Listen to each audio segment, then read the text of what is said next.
ఈ సెషన్లో మనం ఒక మ్యాక్రోని రికార్డ్ చేసి ఆ మ్యాక్రో ద్వారా రికార్డ్ అయిన కోడ్ని మనం ఎడిట్ చేసి ఏ విధంగా మనం మళ్ళీ రీయూజ్ చేసుకోవచ్చు ఆ కోడ్ని మళ్ళీ ఎక్కడ కావాల్సి ఉంటే అక్కడ అనేది చూద్దాం.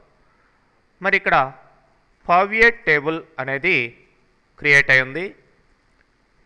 షీట్ 1లో ఉన్న డేటాకి ఇది పర్వియట్ సమ్మరీ అన్నమాట.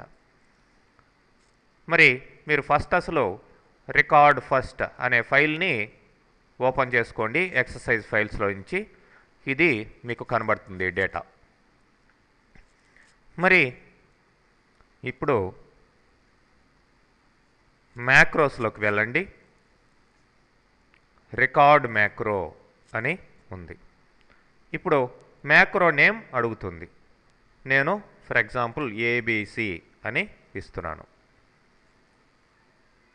షీట్ 1లో ఉండి మీరు మ్యాక్రోని క్రియేట్ చేయండి. ఇప్పుడు పర్వియట్ సమ్మరీ మీద క్లిక్ చేయండి. ఇది పర్వియట్ టేబుల్. దాంట్లో ఉన్న ఫీల్డ్స్ ఇవి. షీట్ 1లో ఉన్న డేటాని బేస్ చేసుకొని ఈ పర్వియట్ సమ్మరీ అనేది క్రియేట్ కావడం జరిగింది. మరి ఆల్రెడీ ఉన్న దీన్ని నేను అనలైజ్ ట్యాబ్లోకి వెళ్ళి క్లియర్ చేస్తాను. కంపల్సరీగా మీరు కర్సర్ ఇక్కడ టేబుల్ మీద పర్వియట్ టేబుల్ మీద ప్లేస్ చేసి ఉండాలి. అప్పుడే ఈ ట్యాబ్స్ వస్తాయి. Clear all. ఓకే, క్లియర్ అయిపోయింది. మళ్ళీ ఇప్పుడు ఈ పర్వియట్ టేబుల్ మీద మీరు కర్సర్ ప్లేస్ చేయండి.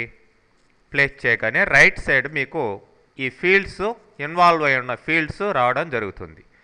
ఇప్పుడు ఇయర్ మీద క్లిక్ చేసి మీరు డ్రాగ్ చేసి రోస్లోకి తీసుకురండి. అట్లానే మంత్ని కూడా రోస్లోకి తీసుకురండి. ఆటోమేటిక్గా లెఫ్ట్ సైడ్ పర్వియట్ టేబుల్ చేంజెస్ జరుగుతున్నాయి చూడొచ్చు మీరు. ఇన్ఫ్యూజన్ని కాలమ్స్లోకి తీసుకురండి. టోటల్ని ఇక్కడ వాల్యూస్లోకి తీసుకురండి. సో ఇట్లా మీకు ఆ రోస్ని కాలమ్స్ని బేస్ చేసుకొని ఇట్లా సమ్మరీ అనేది రావడం జరిగింది. మరి ఇప్పుడు మనం ఈ మ్యాక్రోని స్టాప్ చేద్దాం. Stop recording. మరి ఈ మ్యాక్రోలో కోడ్ ఏముందో చూసినట్లయితే view macros ABC edit. So మనం అక్కడ చేసిన యాక్షన్స్ అన్నీ కోడ్ రూపంలో ఇది రాసేసుకుంటుంది. చూడండి, ఇక్కడ దాకా స్టెప్ బై స్టెప్ కోడ్ అదే జనరేట్ చేసుకుంది. మీరు కావాలనుకుంటే ఎక్స్ట్రా కోడ్ కూడా మీరు యాడ్ చేసుకోవచ్చు. ఫర్ ఎగ్జాంపుల్ నేను మెసేజ్ బాక్స్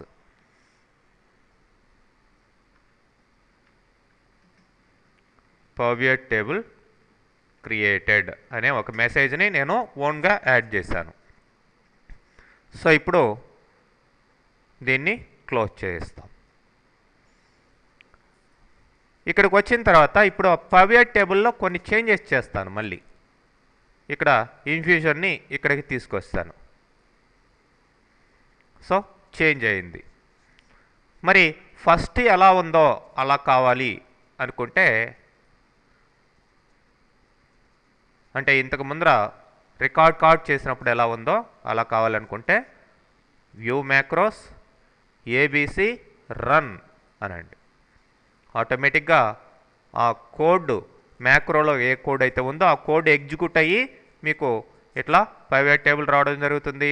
అట్లనే మనం అడిషనల్గా యాడ్ చేసిన మెసేజ్ బాక్స్ మెసేజ్ కూడా రావడం జరిగింది, పర్వియట్ టేబుల్ క్రియేటెడ్ అని. ఓకే, ఈ విధంగా మీరు మ్యాక్రోస్ని రికార్డ్ చేసుకొని రీయూజ్ చేసుకోవచ్చు అన్నమాట.